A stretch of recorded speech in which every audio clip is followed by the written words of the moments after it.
Telangana బీజేపీలోని Goshamahal MLA Raja Singh తాజా వ్యాఖ్యలు తీవ్ర దుమారం రేపుతున్నాయి.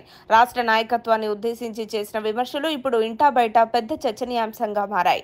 ఈ వ్యవహారంపై పార్టీ కేంద్ర హైకమాండ్ సీరియస్ గా స్పందించింది. అందుకే ఆయనపై క్రమశిక్షణ చర్యలు తీసుకోవాలని రాష్ట్ర యూనిట్ కు ఆదేశాలు జారీ చేసినట్లు సమాచారం. రాజా సింగ్ పేరెత్తగానే బీజేపీలో ఓ ఫైర్ బ్రాండ్ నేత గుర్తుకు వస్తారు. గోషామహల్ నియోజకవర్గాన్ని 3 సార్లు గెలిచి తన గట్టి ఆధిపత్యాన్ని ప్రదర్శించారు. కానీ రాజకీయాల్లో మనసులో ఉన్నది బయటపెట్టి తప్పనిగా మారితే పార్టీకి మాత్రం పెద్ద ఇబ్బంది. ఆయన నేరుగా ఎలాంటి సంధి సమాధానాలు లేకుండా మాట్లాడుతూ పార్టీలో ఏం జరుగుతుందో బయట పెడుతుండడం చాలా మంది నేతలకు ఆగ్రహాన్ని కలిగిస్తోంది. హైకమాండ్ ఆదేశాల ప్రకారం రాష్ట్ర బీజేపీ క్రమశిక్షణ కమిటీ రేపో మాపో ఆయనకు నోటీసులు జారీ చేయనుంది. వీటికి ఆయన స్పందనగా ఆధారంగా పార్టీ మరింత కఠినంగా వ్యవహరించే అవకాశం ఉంది.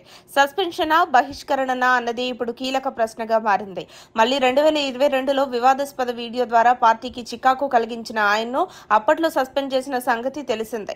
అయితే 2023 ఎన్నికల ముందు ఆయనపై సస్పెన్షన్ ఎత్తివేసి తిరిగి పోటీకి అనుమతించారు. ఇప్పుడు మళ్లీ అదే సినారియో పునరావృతమవుతుందా లేక మరింత కఠినంగా వ్యవహరిస్తారా అన్నది వేచి చూడాల్సిందే. రాజకీయంగా మాత్రం వెనక్కి తగ్గే ఆస్కారమే లేకుండా పార్టీకి సవాల్ విసిరారు. నోటీసులు ఇవ్వకూడదని, ధైర్యం ఉంటే నేరుగా సస్పెండ్ చేయమంటూ తీవ్రంగా స్పందించారు. ముఖ్యంగా పార్టీ నేతలను థర్డ్ జెండర్లతో పోల్చిన వ్యాఖ్యలు తీవ్ర విమర్శలకు దారితీస్తున్నాయి. రాజకీయ వ్యూహాల కంటే భావోద్వేగాలే ముందుండే రాజా సింగ్ స్టైల్ పార్టీ శాంతంగా చూసుకునే స్థితిలో లేనేలేదు. ఈ తరహా వ్యాఖ్యలు ప్రేరణగా మరికొందరు కూడా అదే మార్గంలో వెళ్తారన్న అంచనాలు కూడా వ్యక్తమవుతున్నాయి. గతంలో ఎమ్మెల్సీ కవిత వ్యాఖ్యలను బహిరంగంగా సమర్థించిన రాజా సింగ్ ఇప్పుడు పార్టీ లైన్ కు పూర్తిగా వ్యతిరేకంగా సాగుతున్నారని నేతలు చెబుతున్నారు.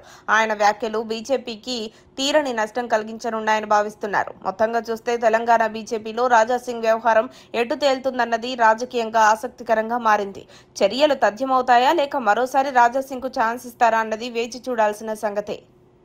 మరిన్ని అప్డేట్స్ కోసం మా కాయ్ టీవీని సబ్స్క్రైబ్ చేసుకోండి. మా వీడియో కనుక మీకు నచ్చినట్లయితే లైక్ చేయండి, షేర్ చేయండి. మీ విలువైన అభిప్రాయాలను కామెంట్ బాక్స్లో తెలియజేయండి.